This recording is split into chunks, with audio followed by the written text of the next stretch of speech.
Bonjour à tous. Alors aujourd'hui c'est un unboxing. On va parler de la boîte qui est juste devant vous. Alors c'est une unité française, c'est l'époque du Premier Empire napoléonienne et c'est donc les carabiniers français. Alors c'est de chez Hatt, c'est la référence 8220 et elle date de 2009 cette référence. Alors les carabiniers d'infanterie légère française, plus précisément pour la période de 1808 à 1812. Alors 56 figurines dans la boîte, 8 poses différentes. 56 figurines, c'est bien, c'est une belle boîte. Alors en fait, les carabiniers, qui étaient-ce comme l'infanterie de ligne, l'infanterie légère française était subdivisée en plusieurs types. Et normalement, théoriquement, les hommes les plus grands et les plus aguerris étaient intégrés dans les compagnies d'élite, appelées aussi carabiniers. Donc ce sont bien eux. Alors ils ressemblent beaucoup, de par leur uniforme, de par le dessin là ici, aux grenadiers. Que ce soit les grenadiers de ligne ou les grenadiers de la vieille garde. Et c'était donc des soldats d'élite de l'infanterie française. Alors un petit tour rapide de la boîte. Alors voilà ce qu'on trouve à l'intérieur. Notez que le porte-fanion ici est équipé d'une hallebarde et non pas d'un fusil. La hallebarde qui lui sert donc de hampe à son fanion, quoi. Voilà, c'est un fanion de compagnie. Alors on va regarder en plus en détail ces figurines. Alors je vous mettrai les notes en incrustation à la fin de la vidéo. Donc comme ça on ne va pas en parler, je vous laisserai apprécier. Maintenant vous savez à quoi correspondent les notes éditées par le site Plastic Soldier Review. Donc vous pourrez apprécier tout ça à la fin. Mais là tout ce qu'on peut dire comme ça d'aspect général, la grappe, vous voyez qu'elle est très propre. Qu'il n'y a pas de flash sur les figurines. Et que l'on voit que les pactages sont indépendants et qu'on peut venir, enfin c'est pas une obligation mais on peut les coller. Moi je les colle tout le temps. Normalement juste clipser ça doit tenir. Mais on doit venir les apposer ici dans le dos. Il y a un trou dans le pactage, il y a un petit tenon plastique dans le dos. Alors allez, hop, on va regarder de plus près. Donc dans la boîte il y a 4 grappes de ce type là. 2, 4, 6, 8, 10, 12, 14 figurines, voilà. Donc avec 8 poses différentes, on en a donc de répéter. Alors la première figurine ici, vous voyez, en position de tir.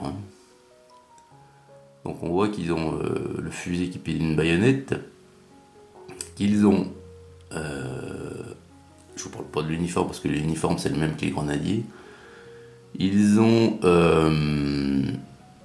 un sabre dans son fourreau. On a également le fourreau de la baïonnette, vous voyez, hop là. Alors voilà, le fourreau qui est à côté, le petit fourreau tout fin, c'est le fourreau de la baïonnette. On a la giberne. La giberne. Alors la giberne, quel est le motif qu'on a dessus? Voilà, j'arrive pas à voir. Je sais pas si c'est un aigle ou une grenade. J'en sais rien. Le suivant à côté, ok, voilà, lui il est en position de quasiment de corps à corps. Ensuite, on en a 2, enfin non, on en a 3 là qui sont, voilà. Donc en fait, voilà. Donc on en a 3 qui sont pas identiques, bien qu'ils soient très proches. Alors on en a un premier qui a le fusil comme ça. Alors donc lui on peut dire qu'il s'apprête à viser. Vous savez quand il commence à abaisser son fusil pour l'ajuster au niveau de sa visée. Et les deux ici sont en train de marcher. Voilà.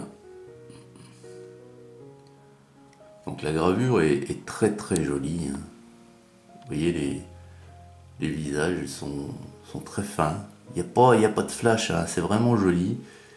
Les figurines sont bien proportionnées, elles sont pas grosses, elles sont pas rondelettes, elles sont bien fines. On est là encore sur une belle référence de chez Hat, hein, au niveau du Premier Empire. Alors ça tombe bien parce que c'est des Français en plus. Donc la ligne du dessous, eh ben c'est la même. Oui. Donc là on a 5 figurines. Donc normalement... attendez, ça va pas ça. Ah si, oui. Donc on a 5 figurines. Et il manque 3 poses. Et ben les 3 poses sont ici, puisqu'on en a une qui est répétée 2 fois ici. Donc là c'est un peu l'état-major. Enfin, ouais, il y en a un qui est de l'état-major. Donc on a l'officier qui est ici. Voilà, très joli aussi dans une pose très décontracte. Hein. Donc lui, pardon, lui n'a pas de pactage. Hein. Il a une veste arrière comme mais sans pactage, sans ceinturon croisé, sans rien. À côté, alors attendez parce que normalement, ouais non, c'est pas lui. Pardon. Alors à côté on en a 2 qui sont en train de recharger. C'est les 2 mêmes. Voilà. Et celui qui est intéressant ici, c'est lui, donc c'est le fanion, c'est celui que je vous montrais. Donc c'est une hallebarde hein, qu'il a. Le fanion de compagnie, alors à savoir que ça j'ai appris ça aussi il n'y a pas très longtemps, il n'y avait aucune réglementation en ce qui concerne le fanion de compagnie. En fait, chaque compagnie le faisait de la couleur qu'il voulait. On appelait ça aussi, alors il y a uniquement les Français, toujours d'après ce que j'ai appris, appelaient ça aussi le fanion d'alignement. Alors les plus courants qui étaient remarqués, donc étaient les... mais ça j'ai déjà dû vous le dire je pense. Et, les plus courants observés donc étaient de couleur bleue, jaune, verte ou rouge. Alors, après vous faites ce que vous voulez. Alors normalement il y avait, voilà, pour les grenadiers il y avait une grenade au milieu.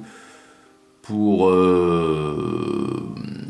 les grenadiers de la vieille... Oui, pour les grenadiers de la vieille guerre c'était une grenade. Pour les voltigeurs c'était un cornet. Enfin voilà quoi, chaque compagnie avait son motif. Et par contre elle choisissait la couleur qu'elle voulait. Donc c'est un sous-officier. Puisqu'il tient sa hallebarde à droite, il a le ceinturon croisé. Et vous voyez que dans son ceinturon, c'est 2 pistolets qu'il a. Voilà. 2 pistolets. Alors par contre, ouais c'est un peu...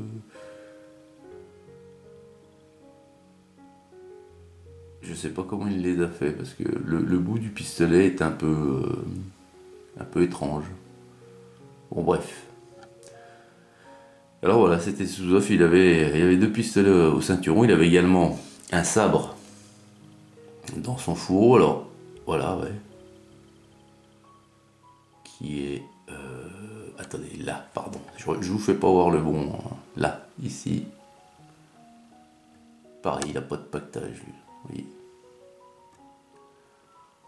Donc bonnet d'ours, pompon, cordelette. Voilà. Donc ça devrait faire de très belles figurines là encore. Hein. Voilà. Donc voilà les amis, bah, écoutez, on n'entend pas souvent parler des carabiniers. C'est vrai qu'ils sont bien moins...